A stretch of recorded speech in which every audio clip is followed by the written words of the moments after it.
Good evening. It is 7 o'clock. I'd like to call a meeting of the Inland Wetlands Commission to order. First order of business, approval of the minutes of the July 19th meeting. Everybody look at them. Changes, additions? Have a motion? I'll make a motion to approve.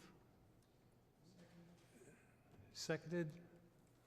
All in favor? Aye. Thank you. Old business. Chair, I'd like to make a motion to amend the agenda for a performance bond. Okay, we have a second? Sure, I second. Okay, we're going to amend the agenda for performance bond review, and we're going to take it up at after staff reports. All in favor? Aye. Thank you. Old business. Clear cutting inland wetlands. It's been on here forever. Applicant Willie McAllister. Is Mr. McAllister his representative here? I see no one. This thing is still not complete. I think I'd like a motion to table this. Make a motion to table. Second, Dennis, all in favor? Thank you. Reuse of 40,000 square foot industrial building, 305 Hathaway Drive. Applicant, Shangri-La, Connecticut, Inc. Is the applicant or his or her representative present? Good evening, ladies, Mr. Chairman, members of the commission. My name is Barry Knott. I'm a lawyer with the firm of Knott & Dunn with offices at 1656 Main Street, Stratford. I'm here on behalf of Shangri-La, Connecticut, Inc. of Farmington Avenue, Hartford. With me is Pat Rose from Rose Tizo, engineers, surveyors, etc. And as was just read, this is a piece of property at 305 Hathaway Drive. It's a 40,000 square foot light industrial building which had previously housed the Porter and Chester Institute School on the left-hand side and Bounce U play facility, indoor children adult play facility on the right-hand side. Both of those tenants have vacated. The property has been vacant for a couple of years. Our proposal involves the adaptive reuse of the whole 40,000 square feet into a cannabis cultivation facility. There will be no retail use of this property. The existing parking is compliant with the zoning regulations and shall remain in place. There will be no exterior renovations to the building, with the exception of the wall that Pat's going to talk about. Now, with respect to the flood prevention wall, due to the elevation of this building being below FEMA required flood elevation of 12 feet, this is at 9.5, 9.7, so we're a couple of feet short. Flood-proofing methods need to be provided for the facility. This will require installation of a concrete flood wall around the perimeter of the facility with flood barriers provided at each access door. A portion of the flood wall falls within your inland wetland upland review area, which is why we're here tonight. The property is 3.8 acres. 0.16 acres of wetlands are on the property. We're not touching the wetlands. Approximately 2,000 square feet of upland review area is involved. And I'm going to have Pat address the technical aspects of this. We received unanimous approval from the Waterfront Commission at its meeting on August 9th. Pat? Good evening, Pat Rose from Rose Tizo and Company, licensed architect representing Shangri-La. The project before you, just the location map of the site off of Hathaway, which between Garfield and Wood End. And this just shows the location of a tidal water course that eventually gets to the marsh as it goes to the east. And the existing survey showing the building, entries for the various tenants that were there previously, and exits out the back of the building towards the wetlands. We flagged the wetlands along that tidal watercourse.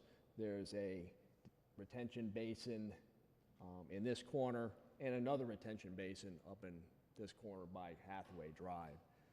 What we're planning on doing with this proposal is, because we're elevating our buildings at 9.5 and we need to be at 12, we need to put a flood wall around it in order to have a dry, flood-proofed building. So that requires us to build a concrete wall all the way around and then put flood barriers at each one of the exit doors. We're removing a lot of exit doors that we won't be using because we don't need them. Not being one tenant, we don't need the same exiting that they needed for Porter and Chester. A couple of things that creates for us is that in this corner over here, there is a catch basin which is virtually next to the building. So in order to be able to put the flood proof around the building, we're relocating that catch basin out from where the flood proof wall would be and connecting it back to the water quality device that exists there already. So we're just relocating some drainage in this corner. The way this drains is that a lot of the parking lot gets drained by these red arrows you see, and it goes into this water quality device. There's a swale that brings it down to this retention basin, and then there is a control structure in that retention basin that allows it to flow into this water course. The rest of the site towards Hathaway, it flows in this direction. There's another water quality device here, and then it is released into the retention basin with a similar type control structure that exits out into the Hathaway Drive drainage system, which I believe eventually gets back to that intermediate water course as it goes around Wood End and comes back in. So that's the problem that we have associated with having to flood-proof the building. We have to build it within the upland review area, and we have to relocate a small piece of drainage in order to accomplish that. This building was built about 14 years ago, and at that time, the flood elevation in this area was, FEMA was elevation 10. So, and the elevation certificate at that time was elevation 10 too. So I don't know what happened to the building. It went down a little bit, but this building complied with FEMA at the time it was built. The way FEMA works is when you buy a building that exists in a FEMA flood zone, if you are putting more than 50% of the value of the building into renovating the building, you have to comply with FEMA flood regulations. In this case, my client's spending a little more than $5 million for this property. If you deduct the value of the lot, $1 million, let's say, then the value of the building is $4 million. Because they're putting more than half of $4 million into fit up in the building, which they are, these cannabis establishments are very expensive to fit up. They have to comply with FEMA. And it's either raise a 40,000 square foot building 2.5 feet, which ain't gonna happen, or we have to do this. So we really have no choice but to do this. Now, in addition to waterfront, which we went to last week, here tonight, we had to apply for a special case application to approve the cannabis establishment. Under Stratford zoning regulations, cannabis establishments are permitted in this zone. This is a light industrial zone. There are absolutely no residential properties within any kind of proximity to this. You know where it is. I mean, there's no houses anywhere near here. It's a perfect location for this type of facility. There will be no retail, no customers coming. This is strictly a production and manufacturing facility. The regulations in Connecticut are so strict with respect to these facilities. The size of the sign on the building can only be about this big. I'll tell you an anecdote about, I had gotten approval for one at 125 Access Road, 165,000 square foot building. It was in a flood zone, as we found out later on. And I represented a company from Chicago that was going to do the same thing in that facility. We got approval. But before I went to the public hearing at zoning, I wanted to see what one of these places looked like. Because, you know, it was brand new in Connecticut, right? So they had another facility in West Haven that was much smaller. It was 30,000 feet. So I asked if I could go up there and check it out, because I wanted to be able to stand here and tell the commission what, you know, what's it like, okay? No, I mean, it's odor and all that stuff. There is no odor, by the way. So they said, yeah, come on up. So I made an appointment to go up there on a Tuesday. I called them that morning. I said, listen, I can't come today. Can I come tomorrow? I'll get back to you. So they called me back an hour later. Yeah, you can come tomorrow. So I went up there, and if you didn't know where you were going, you wouldn't know that this facility was a cannabis facility, except there's cameras all over the place, okay? No signs, nothing. A sign this big, ABC, whatever. So I go in, the head of security meets me. I got to go through a security door to get into the foyer. I got to go through another security door to get into the lobby. And then he comes out, he brings me into his office, which is about as big as this alcove here. And on the wall, there's 50 television screens. And you, inside, outside, everybody's walking around inside in white jumpsuits, you know, with masks and all that stuff. Holy mackerel. So I'm there. He can go back 2 weeks, go forward, in and out, the whole thing. It was unbelievable. So as I'm leaving, he says, well, we almost had a problem with you coming here today. I said, you know, what are you talking about? He said, when you wanted to come yesterday, we had to call the Department of Consumer Protection and get permission for you to come here. I said, what are you talking about? I'm your lawyer. We had to get permission for, and then when you canceled and wanted to come today, we had to call them back and get permission for you to come today instead of yesterday. So that's the kind of security that is involved in these facilities. It's really remarkable. In any event, that's an anecdote. Our zoning commission public hearing is next Tuesday night. We need this approval prior to that, so if you can act on this tonight favorably, I would appreciate it, and we're available to answer questions. Thank you. Yes, I do have one question. Due to the wetlands area, is this facility going to be monitored with the cannabis so that nothing starts to grow into the wetlands area by mistake? Or how is that actually going to work? The way these grow facilities work, approximately 15 to 18,000 square feet of this, the inside of this building is going to be devoted to production, to growing, okay? And they just don't plant plants and, okay, let's see what happens. Each one of the areas of production is segregated into maybe a 2,000 or 3,000 square foot pod inside the building, elevated off the ground a foot maybe, not attached to the walls, hydroponic water growing from, and hydroponic light servicing as the sun and the water. Nothing goes on outside the building whatsoever. And I mentioned odor before, because that was an issue for this other place. You know, is it going to smell like marijuana down there on Access Road? I asked my people that question at the time. Forget about odor getting out.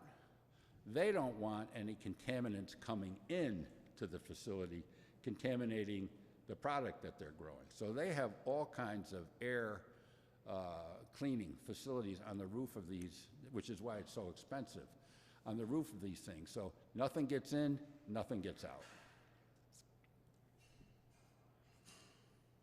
Any other questions? Yes, Larry. Thank you. Yeah, just to be clear, you talked about the existing, all of that existing drainage and you said there's like a release control, and that's all pre-existing. It's all pre-existing. That's all pre-existing. Gonna remain as. So the only thing that you're doing is moving that One of the catch basin, you Correct. said? Correct. Okay. Thank you. Yep. I have a question. This dike that you're putting around the building, do you have openings for a loading dock or anything? There's going to be a loading facility right here, actually where one of the entry So doors is currently, and there's going to be a barrier. there'll be Something a you'll have to barrier put in be- place? Yeah, correct. Okay. That's it. Any other questions? All right. Any member of the public like to speak in opposition to this? Hearing none. Any member like to speak in favor of this petition? Hearing none. So, if we're all set, can we have a motion? I'll make a motion. Motion to approve, second by Dennis Blake. All in favor? Aye. You're all set. New business, no new business. You know, I was thinking of bringing samples to the meeting tonight, but I didn't think it was appropriate. Get out, goodbye. They might have been consumed in my car before I got home.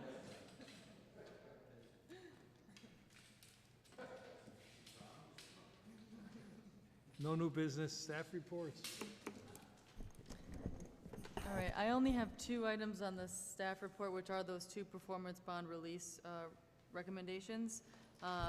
And I will start with the first one, that is permit 2020-16 AM, and that's for 1635 Cut Spring Road, which you may recall is a single-family home. And the performance bond is in the amount of $4,750.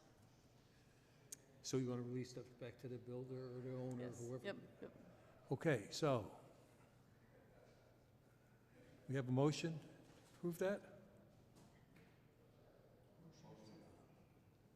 Kupisky, second, John? All in favor? Okay. All right, thank Give you. them their money back. And then we have another performance bond released recommendation, and that's for permit 2016-12, and that's 771 and 815 Barnum Avenue cutoff, which, as you may recall, was a self-storage facility. And that bond is in the amount of $55,000, $777.70. 55, what was it that again? $55,777.70. Yes. Okay, so, we have a motion to approve that? Kupisky, second? All in favor? Okay, takes care of that. All right, that's all I have. Commissioners forum, anybody got anything? Yes, sir. Yes, I just wanted to have a little discussion. I emailed copies of this to everybody today. Perhaps you haven't had a chance to see it. This concerns post-construction maintenance of Oh, okay. structures. So I just want to say, here, I'll go over this. Most applications that have been presented before our commission involve stormwater management infrastructure. Under natural conditions, stormwater is absorbed into the soil, is filtered, and ultimately replenishes the groundwater, and then it flows into the streams and wetlands. On the other hand, in developed areas, impervious surfaces like roofs and pavement alter the hydrology and prevent the natural absorption of the precipitation. Lack of stormwater management can result in wetland habitat loss or degradation. Our responsibility is to protect the inland wetlands of Stratford. Before us, we have been told by developers or their agents who are seeking application approval that stormwater management structures are something that is set and forget. In contrast, the concept of set and forget is an absurdity. It's been refuted by the manufacturer of the stormwater structures and the EPA and many other authorities. Like any other utility, stormwater drainage systems require regular inspection and maintenance to ensure correct operation and efficiency. On March 15th of this year, a representative of Connecticut Stormwater Authority presented before us at a meeting.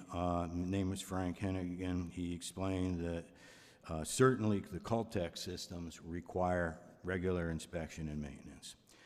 Even with routine care and maintenance, factors like age, accidents, defects can result in a system that fails to perform as intended. There's other detrimental factors that may impact stormwater infrastructure, like sediment accumulation, constrictions, blockages, pipe displacement, pipe failure, trash or debris clogging inlets, and illicit connections. Developers and their agents routinely state anecdotally that future owners will maintain the system in proper working order. But I want to just remind everybody that anecdotally means not necessarily true, it is not necessarily reliable, and it is not legally binding. So the bottom line is this: I feel that this commission must require a legally binding contract of inalienable perpetuity upon all owners, which requires them to retain professional inspection and maintenance services and maintain inspection records that can be made available upon request by an official agent of the town in Stratford as a prerequisite for our approval. So, and other Connecticut towns have done so. So we would not be setting a precedence, you know. Thank you. Thank you. That was outstanding. Yeah, if it's done. I mean, what's the penalty if they don't do it?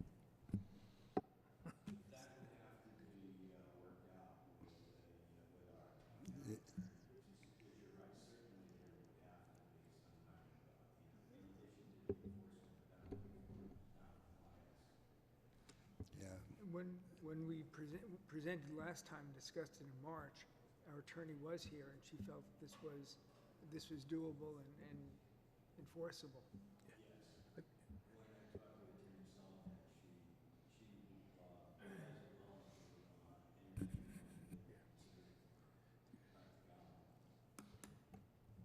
I just wanted to add something too. This commission, so all of our permits that are issued are conditional permits. So we have standard terms and conditions that are in each permit, but this commission can recommend conditions on every single permit, and this can be a condition.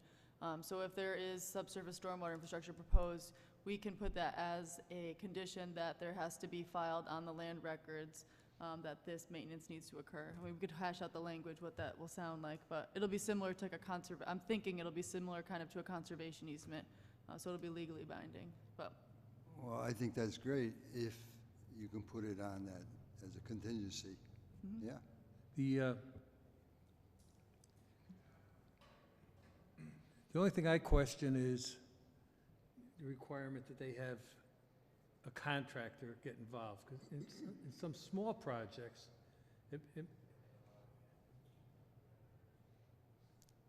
I built 4 houses on my yard, and the town required all the roof drains to go into a system of catch basins and a detention chambers.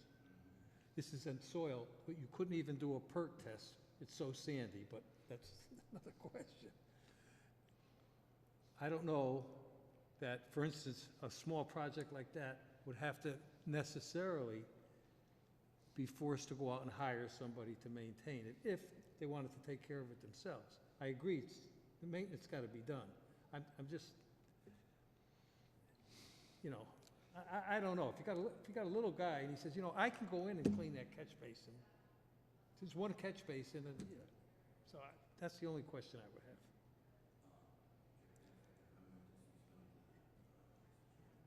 So I think that we could perhaps judge everything on its own. Right.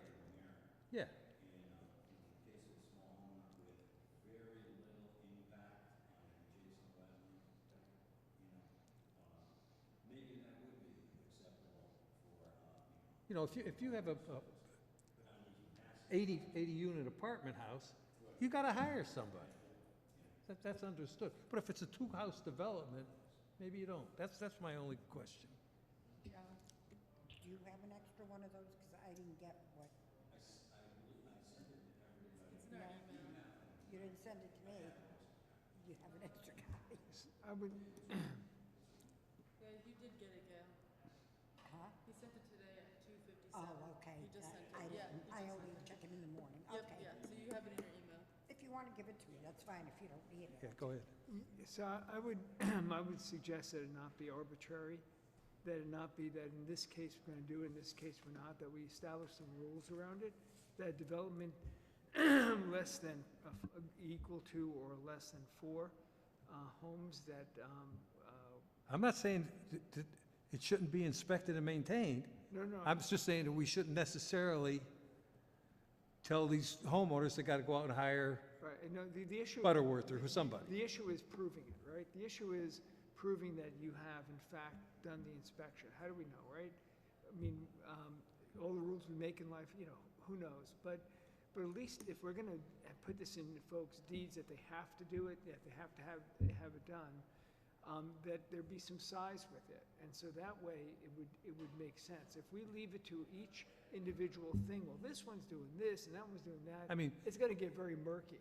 And Well, so but the we- establish real guidelines, I think, would be helpful. Each permit is heard individually with whatever specifics apply to that permit, so I think you could.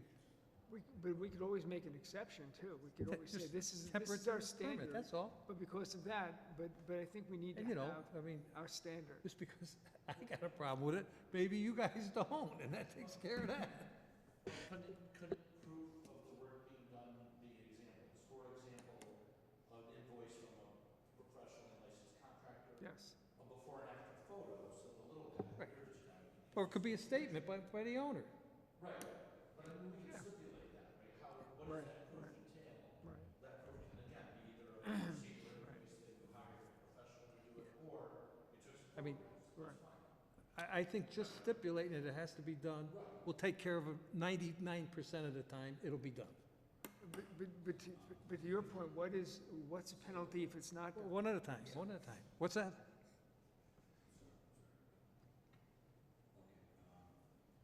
So the basis for my argument here is that if we're requiring stormwater management infrastructure in the first place as a condition of approval, then we should want it to perform. Exactly. as intended. Right.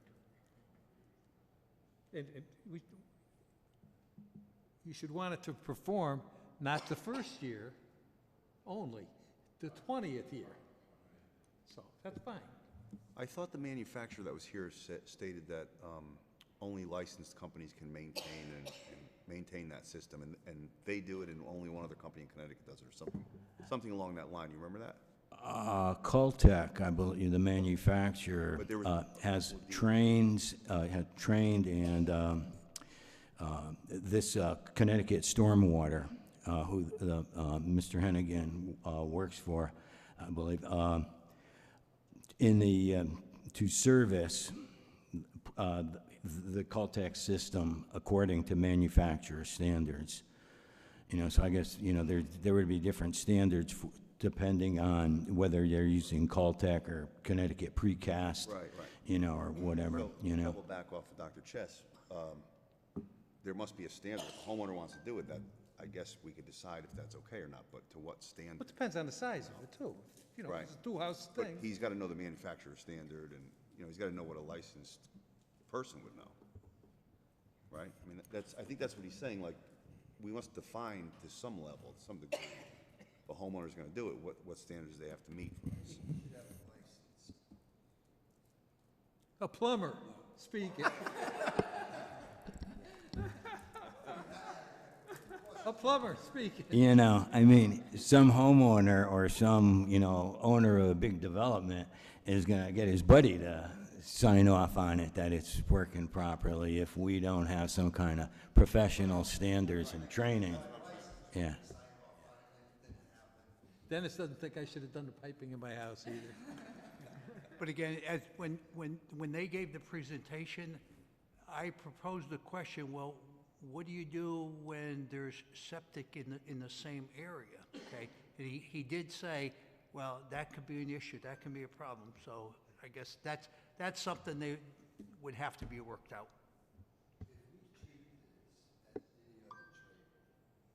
Every time I gotta get a permit, I gotta clean those storm drains. Now you know it's done. He's gotta sign off on it. I mean, The inspector comes out, okay. you can't hook into the sewers without a license. I'm saying the cleaning. Cleaning these things. Yeah. I mean, mine is just a catch basin. And an open. That's in, what I wrote down, I did mention that it would require professional inspection and maintenance providers. I mean, somebody's got to know what they're doing. Yeah, I do a job, the town comes out, looks at it, and goes to it, says yes or no. right. Just like, you know, plumbing or an electrical inspector, which they got to come out with. Yeah, well, and, I don't think the town is gonna go around inspecting these when the contractor maintains them. Maybe they will, but I don't think so. Not unless there's a permit and a check, that's right. you know, maybe if, like, we had some people here on some of these issues on Hawley Lane, and they said that, you know, they were promised this and that when Hawley Lane was developed, and they say, and now their backyards flood when they get, you know, whereas they didn't prior to the development. So in that case, it could be that there is a problem with the stormwater management Could be. infrastructure. It could be, and, you know, and that would be the flag, the red flag for an inspector from the town to go and check it out. And they should have then, but, you know, in this right up here, that have to maintain and provide maintenance records to an inspector. So if they haven't been upkeeping their maintenance, then they could be liable by lawsuit from those homeowners. You know, so that would be, you know, that would be motivation for a developer or an owner of a big project to do the right thing and keep the system working as they said it would. You know, rather than we've been buying this anecdotal stuff, you know, like I say. I haven't looked at my email since this morning, so, but we can certainly stipulate that the next time it comes up, and just go from there. Sorry, just two things. Does this fall under the purview of the subcommittee reviewing the regulations? Like, would we add that? We haven't met yet, but, I think we can include that, but this can also just be a condition of. okay, So not to. okay. I did want to mention that Frank, I believe, said that Greenwich already does this, so I can call Greenwich. Yeah, see what they do. Well, that was number two, okay, because, Reinvent the wheel. right, because you mentioned other towns have it, so I was just perfect. I was gonna ask, can't we get access to that language and kind of Okay, base so it? we'll do that. Yeah, She'll check it out, and then, Yeah, but because I don't know, will Teakwood have anything like that? Theirs is not subsurface, from what I recall. Okay. Yeah, Teakwood Estates is coming back. That's why he said that. It's coming back, huh? Yep, they just Next month. submitted yesterday for September, so. All right, so we'll do that, and good work. Anything else?